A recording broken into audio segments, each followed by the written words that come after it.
finally, the last man standing is here. He waded through the traffic. Chamberlain, welcome. Oh, I thought it was him. No, we came about the same time. We drove in about the same time. Oh, yes, indeed. That's a very interesting one. Good morning, everyone. And the thing is, the call marshal, remember yesterday he did say that he was going to be in town to ensure that he talks to his men and then they see what can do. But yes, as he said, he's in town at the moment, and then they're also planning to address, including the press, at that point where that construction is going on. But I also remember asking him that, does that mean that he's going to be here till, because he said that construction was going to be over by next year. And I said, look, so does that mean when you come in now, are you going to be here till next year when it's over and done with? But it's a tough one, and they expect motorists to understand and see how they could comply. But look, many always say, look, if you're going to do all of those, what about the alternative routes? Because those routes, in many cases, many tell you that they're just not there. Sure. They don't understand why Judas Berger doesn't work at night. I also did ask FRSC if his men will work at night now that we'll have this situation, but they say it's okay, well, they will look into it. But for this kind of scenario, if motorists are going through this harrowing experience, he was saying if they can keep having police protection, perhaps maybe. Why shouldn't they have police protection? Because they don't have the right to carry arms, and you know what happens in the night. Even motorists are being attacked, let alone FRSC officials. At a point in time, they were almost like an endangered, agency. People drive into the trucks. Their van, people attack them and kill them. And then the thing is, those agencies, both the police, the road safety corps, even government and the construction companies, they're not doing the people a favor by doing all of those. The people pay their taxes, and so you're performing your core responsibility for which you were put in those positions for. So they have to provide those services, but because if motorists are there all through the night, why shouldn't those other agencies be there at those points in time? So it's I think quickly they should take an example from Lagos. Recall the last administration had an arrangement with the police, and we had policemen on motorbikes patrolling traffic zones, helping to keep security in those areas. I'm hoping that if they do that on the highways, it can also help those people moving on that stretch of road. Well, we'll always keep tabs on that one, because if the people on that road shout, we will magnify. I mean, we will report that whatever it is that the people there are going through, because even right now it's still there as we speak. Well, one other matter which is raising a lot of concern now, and that's what we're focusing on next. This one has got to do with not just the traffic, but your stomach, how you will survive. The federal government the other day said famine. When they use that word, people look back and say, oh, wait a minute, what's going on here? Well, that's why we've got Prince Wale Oyakoya here with us. He's a farmer, and he's here to shed some light on this matter. Thank you for joining us this morning. Thanks for having me. The government used that word, famine, and many thought, oh dear, should we be concerned? Well, everybody needs to be concerned, but my problem is how the government disseminates information to the public. It could send a shock to the investors. When you talk of farming, there are so many factors that lead to farming, which I don't believe will fall into that kind of categories, like flooding, drought. It's only one that I could say, yet it's attributing to farming if care is not taken, which is the corruption. Maybe some money was supposed to be used for the agricultural purposes, but being diverted. But by and large, I don't believe that the government should be throwing such a shockwave information to the investor, because we are looking for foreign investors to come in. We are looking for local investors to come in. But with this kind of information, I believe the government really to be very, very careful.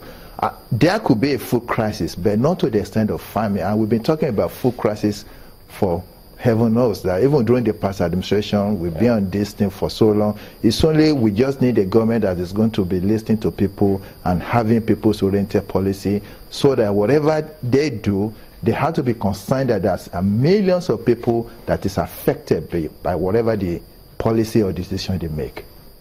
But then, does that then mean that, because you say they need to be careful how they put out that information, that doesn't mean that that information is not in any way correct, does it? I don't believe it is correct for Nigeria to say that we are going to farming. That word farming is very over imminent farming. Well, as I said, it could be said imminent food crisis, which we have been having. You prefer food crisis? Yes, instead of famine. You know, it's not. We are not in Sudan. Even when Sudan was in famine the other time, you know how many investors left the place. Though there's some information that's supposed to be carried out or to inform the public, but not using the word famine, because we have so many arable lands in this country that does not even give us the authenticity to go into farming. What happens to all the arable land? This is what the whole world will be asking us. How could Nigeria go into farming? Because you have to remember that 1 out of 4 Africans belongs to Nigeria. So if Nigeria could be in farming, that means the whole of African region is in trouble. A lot of people depend on us. You have to understand this. Not to talk of the Western countries also. You know, the projection they had is that by January 7th, 2017, that's when we should brace up for. And the reason they gave is because people are moving grains away from the country to other places. Could you give us a background? Why is this the case? I still find it very hard to believe that about 500 trucks are leaving the country every week. That's about 2,000 trucks of grains. When you talk of grains, maybe you're talking of maize, soya, and sorghum. And these are the major things that we use in the country, maybe for personal consumptions or for the animal feed. I remember in December when we've been facing this crisis for long. Even right from December, we are still buying this maize. I will use maize as an example because it's 75% of what we use in the animal feed in this country. It was being sold for 50,000 per tons. As of now, if you go to the market today, it's being sold for 200,000 per tons. So, and that is why you see so many of these poultry products are being expensive outside there, because the materials is not available. What I expect the government to have done that, okay, we're exporting, according to them, they said some of these grains were being exported. This is what we are looking for, to enable to increase our foreign reserves. What I'm expecting the government is to increase on our production, instead of just having a total ban on exportation, because the oil we depend on, we are not really realizing money. And what I'm going to say here is that we have been having a systematic degradation and oppression of our people, because when you think about the way being is being done in this country, it's like it's out of the world. But I don't think we should be that much worried. Okay, Mowe?